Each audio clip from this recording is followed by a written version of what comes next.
ጤና ይስጥልን። ጠበቃ እንዳርጌ ካሴ ነኝ። ዳኞች ስለሚሰጡት ውክልና ገነ ከመረጃ ላካፍላችሁ።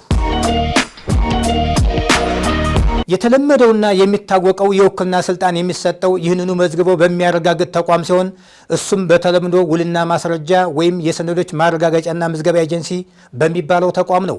ማህበረሰቡም የሚረዳው በዚህ መንገድ የሚሰጠውን የውክልና አይነት ነው። ዳኞች የሚሰጡት ውክልና ሲባል የህግ ሽፋን ያለው ቢሆንም ነገር ግን በተግባር ብዙም ያልተለመደ ከመሆኑ ጋር ተያይዞ ግርታ ሊፈጠር ይችላል። ዳኞች የሚሰጡት ውክልና የሚመለከተው የፍትሐ ሕግ ቁጥር ከ2253 እስከ 2256 ነው።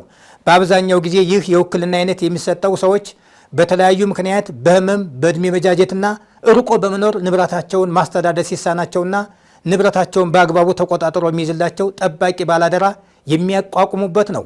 እንደራሴ በሚደረግለት ሰው ለዳኞች አቤቱታ የሚያቀርብ ባል ወይም ሚስት ወይም ዘመዶች መሆናቸውን ህጉ በግልጽ ያስረዳል። ህጉ ከነዚህም ዘመዶች ተብለው ከተጠቀሱት ውጭ አቃቤ ሕግ ለዜጎች መቆርቆር መነሻ በማድረግ አቤቱታ የማቅረብ መብት ይኖረው ይችላል። ዳኞች እንደራሴ ይደረግለት አቤቱታውን ተቀበለው ማስተናገድ የሚችሉት እንደራሴ ይደረግለት የተባለው ሰው በመራቅ ወይም በህመም በሌላ ምክንያት ወኪል ከማጣት የተነሳ ብቻ ሲሆን ነው። በዳኞች የሚሾመው ጠባቂ ባላደራ አስቸኳይ የሆኑትን ጉዳዮች ብቻ እንዲያከናውን ይፈቀድላቸዋል።